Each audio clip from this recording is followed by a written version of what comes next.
Jita Bingkul Bacawas Ulibo Moy Kanso Untuk Pajabo Noro Nasorgo Tismabo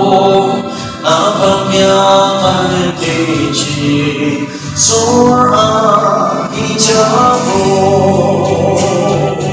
Wanjib pemelo, isok kapura maka. Apa yang isok kapura ini? Sebab isok kari.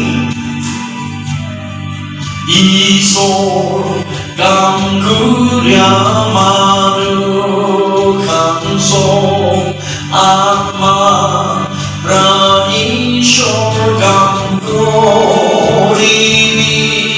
jisor ahi boleh tai Surpuki nanti bukarni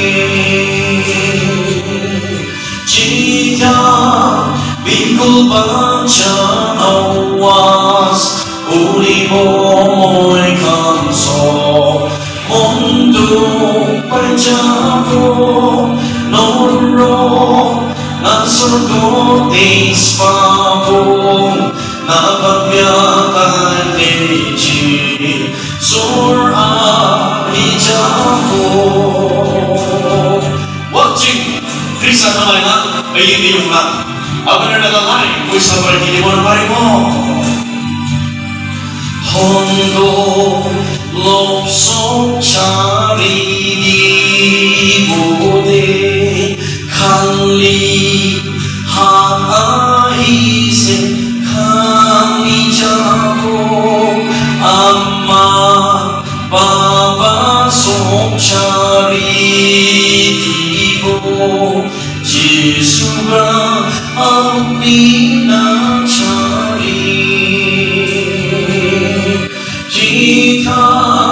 Bingkul baca awas Ulibo moy kanso Mondo pajabo Noro Nasurgo tismabo Napapyatai teji Sura